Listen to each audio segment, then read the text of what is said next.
We are so much caught up in our mind quite often. So, how may we untangle that? And we can do this, of course, in the daily life, but more into spiritual arena, let's call it, so that you really get into the deep part of our mind, how we are constructed, and even to the point of awakening. That's the subject I want to cover. It's kind of like a comparative religion, because I can think of Christianity, Judaism, Taoism, Zen, Shin Buddhism, and so forth, pointing the same. But to make the story simple, let me just point the case of the Garden of Eden and eating the fruit of knowledge as a base and what it implies. So in the Bible, it's the story of eating the fruit of knowledge to know good or bad, beautiful, ugly,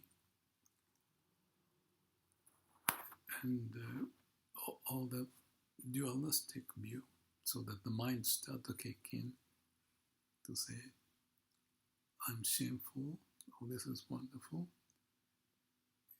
all that stuff that popped up. But before that, in the Garden of Eden, it is the state of absolute, no judgment, everything as it is, the law of nature.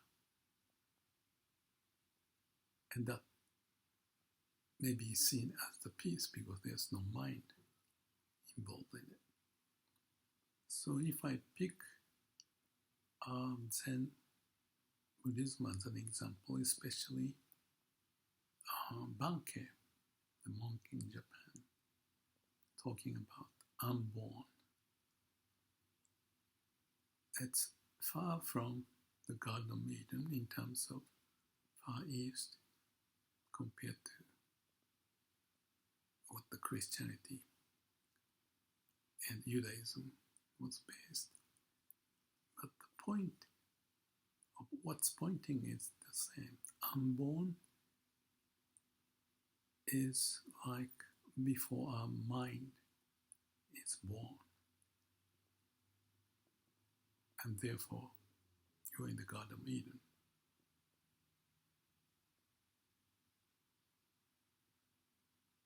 I can also talk about the Pure Land. Pure Land is kind of like a heaven or ultimate peace of what is happening. In Shin Buddhism, they mention Amida Buddha like a god. It's vowed to help people, led people like Saichi, also known the Myokonin, to give up self, give up their mind for Amida to take over. So the suffering is replaced by the compassion Amida Buddha.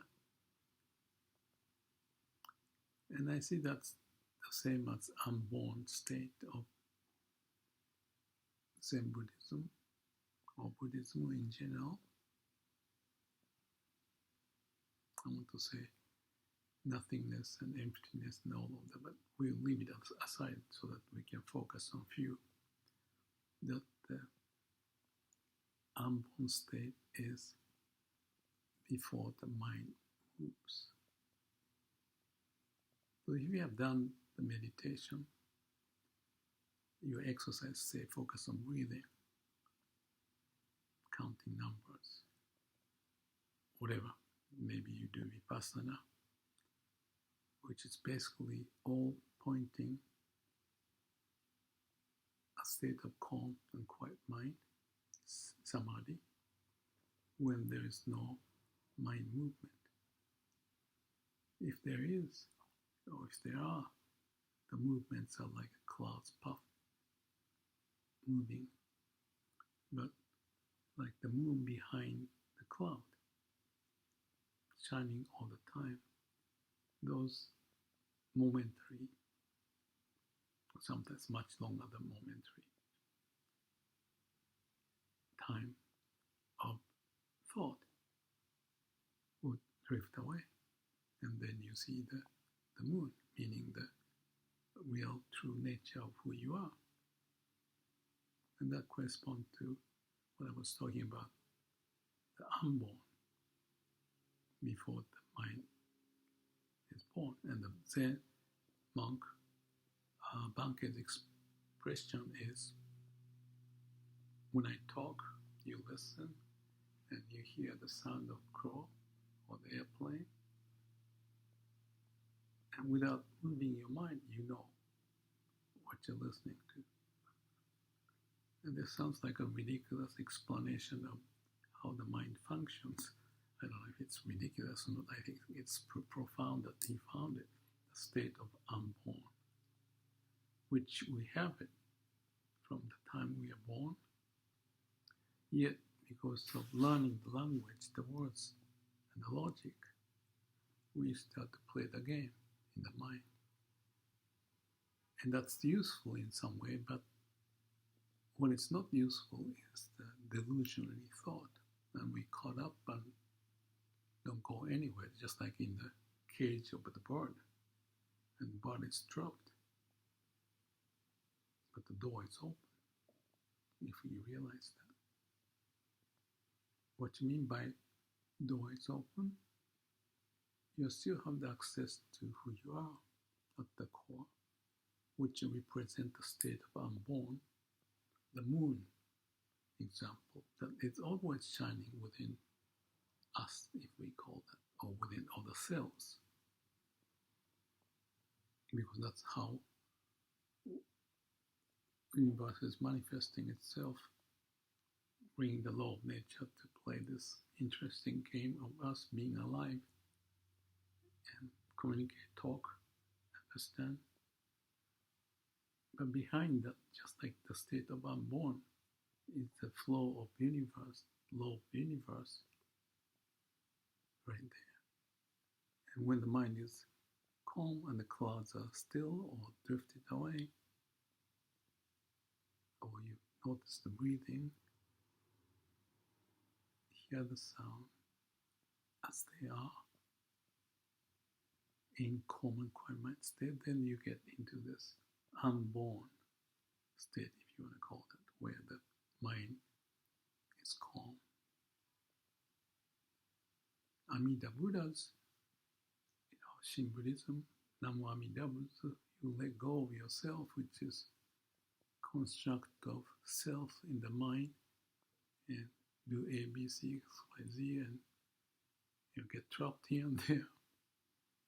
And that's the state of confusion, but you can go down like the waves in the ocean, but the core of the ocean, the center of the ocean is calm.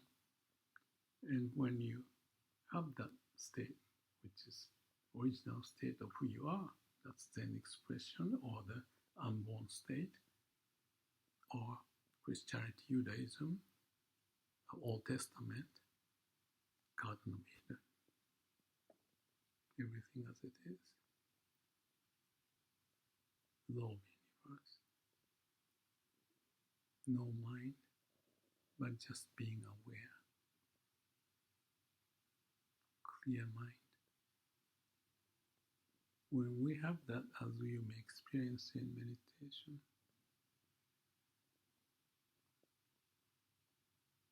well, I don't know how many listening to this have gone through such a state, because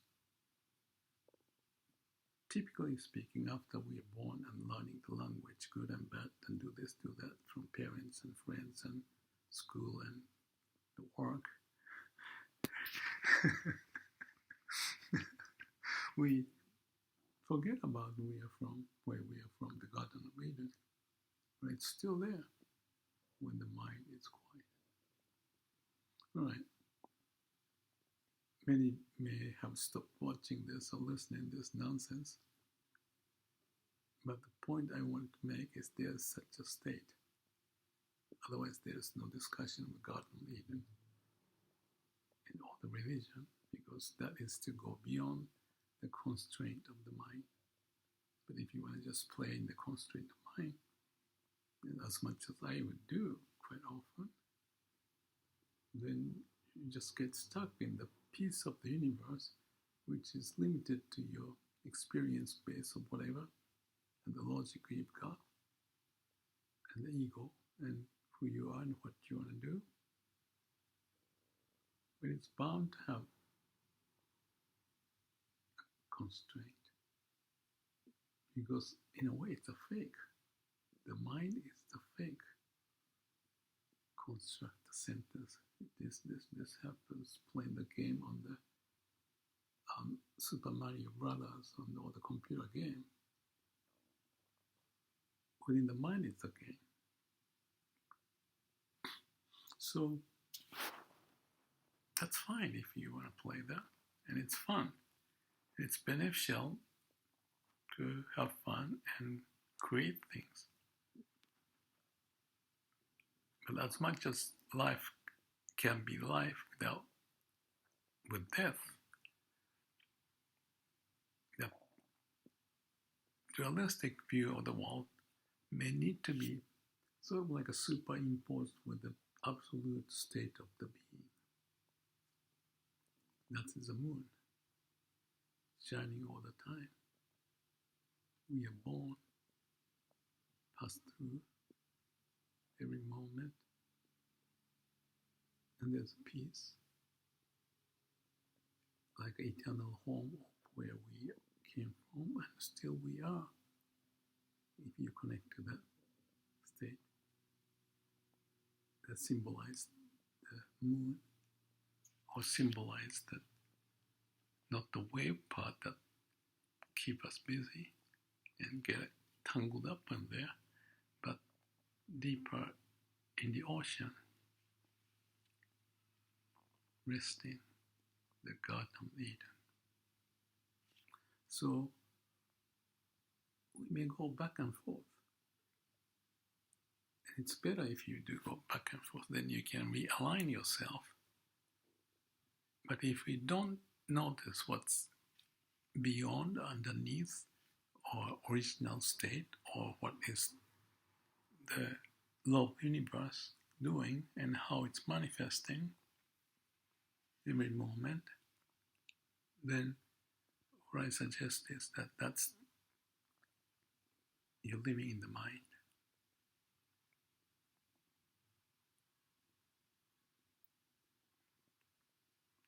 So as I stop talking and have silence like now,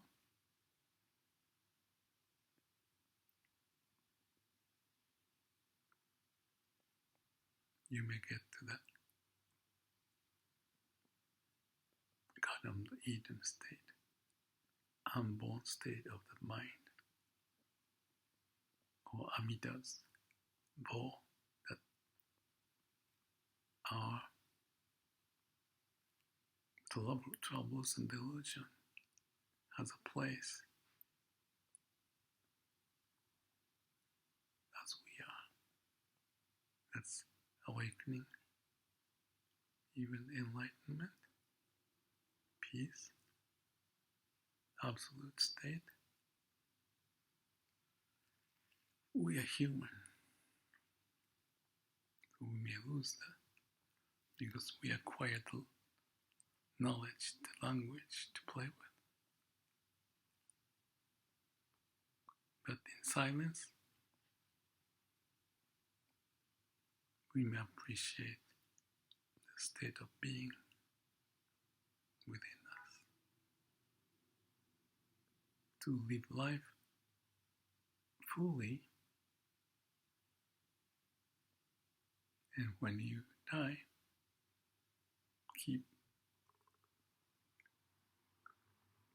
we be in that state of Pure Land, Nirvana, Garden, Eden, Unborn. Won't that be fun?